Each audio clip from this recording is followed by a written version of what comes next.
Hoje nós vamos falar da mistura do Brasil com o Egito. Mentira, a gente vai falar só do Egito e do Egito Antigo. Nenhum aluno do sexto ano vai entender essa piada. Nenhum.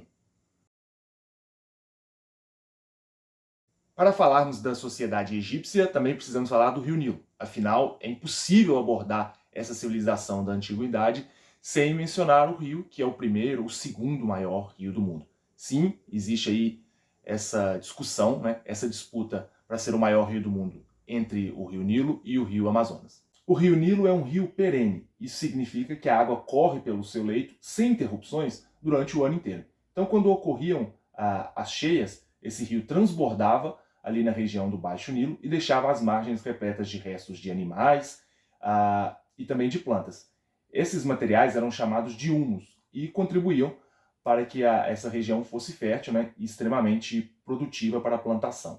E se vocês bem se lembram, eu já expliquei esse processo em uma outra aula, quando eu abordei a importância dos rios para as primeiras civilizações.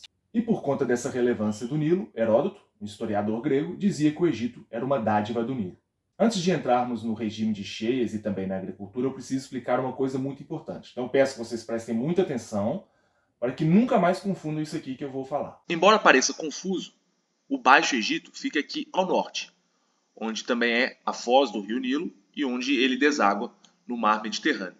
Já o Alto Egito, ele fica aqui embaixo, na região sul. Parece que está invertido, né? Mas a explicação é bem simples, é por conta do relevo. Eu vou ligar aqui uma ferramenta do Google Maps de relevo para vocês conseguirem compreender isso aqui. Então essa parte aqui ao norte, ela é chamada de baixa, porque ela é, como está no próprio nome dizendo, uma região mais plana. Uma região, como eu falei anteriormente, onde a água vai aqui por meio de vários canais, né, onde ela vai desaguando no mar Mediterrâneo.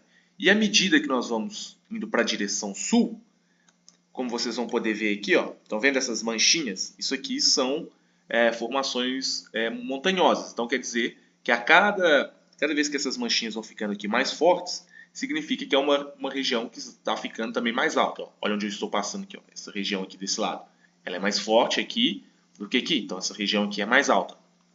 A região ao sul, ela é chamada de Alto Egito por conta disso, porque nós vamos subindo aqui e é uma região que vai ficando cada vez mais alta, mais montanhosa, que é onde justamente o Rio Nilo nasce. Se eu ligar uma outra ferramenta aqui, passando de novo aqui para o satélite, nós conseguimos enxergar isso. Então essa região aqui, que é chamada de Baixo Nilo ao norte, ela é mais plana, e o Alto Nilo ao sul, ele é uma região mais montanhosa, e é por isso que é chamada de Alto Nilo.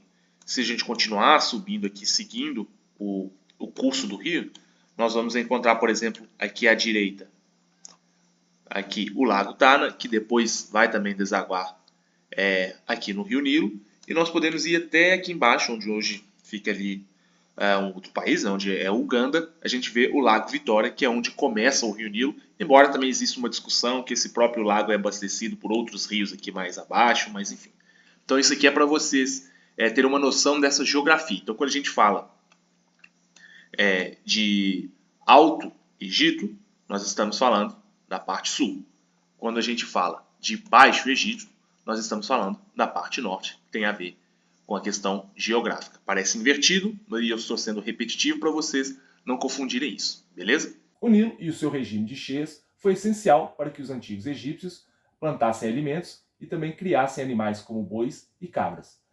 O rio também era navegável, então isso facilitava bastante o transporte de pessoas e de cargas, tanto que com o passar dos anos eles foram realizando diversas obras, como barragens e canais, para aproveitar melhor toda essa água que eles tinham disponível.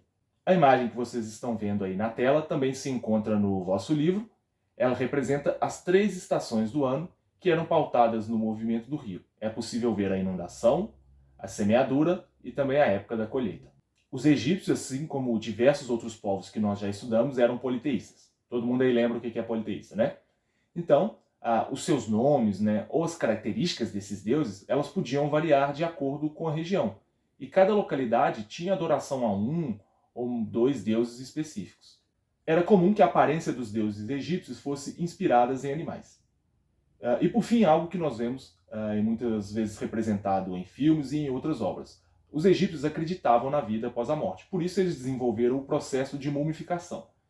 Eles preservavam o corpo e o sepultavam com uma série de objetos e de oferendas. No caso das pessoas mais ricas e também mais importantes, esses sepultamentos aconteciam nas pirâmides. No Antigo Egito existiam 3 sistemas de escrita. O primeiro é o hieróglifo, que também era conhecido como escrita sagrada, era utilizado em templos e túmulos. Depois nós também temos a hierática, que é o segundo sistema, que era utilizada em documentos, e por fim a demótica, que era de uso popular. Assim, quando eu digo popular, é entre muitas aspas, porque, obviamente, nem todo mundo era alfabetizado.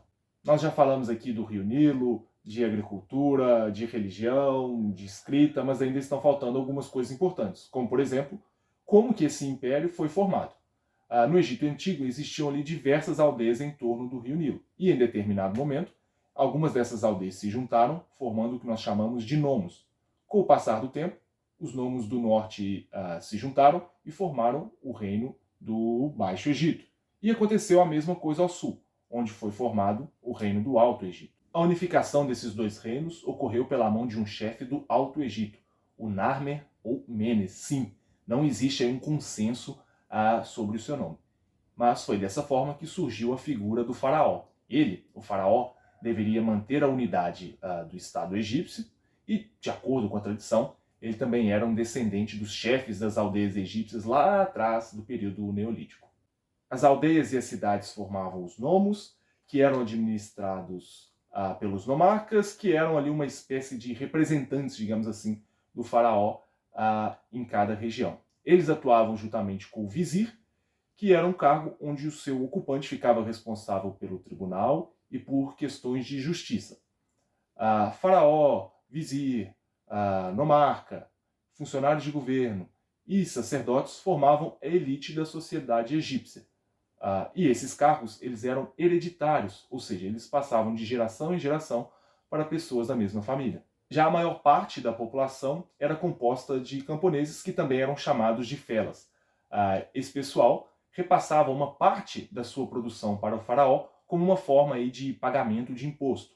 E esporadicamente, ou seja, assim, de vez em quando, né, essa galera era convocada para realizar obras públicas, como, por exemplo, túmulos, templos e até mesmo os canais que eu já mencionei aqui anteriormente. Embora os camponeses realizassem trabalhos forçados, prestem muita atenção, eles não eram escravos. Os escravos eram geralmente prisioneiros de guerra, que representavam uma minoria na população do Antigo Egito. E ainda havia ali uma camada intermediária, digamos assim, entre os camponeses e a elite, que era composta de artesãos, comerciantes, soldados e também escribas. Por fim, algo que eu sempre comento, a questão feminina.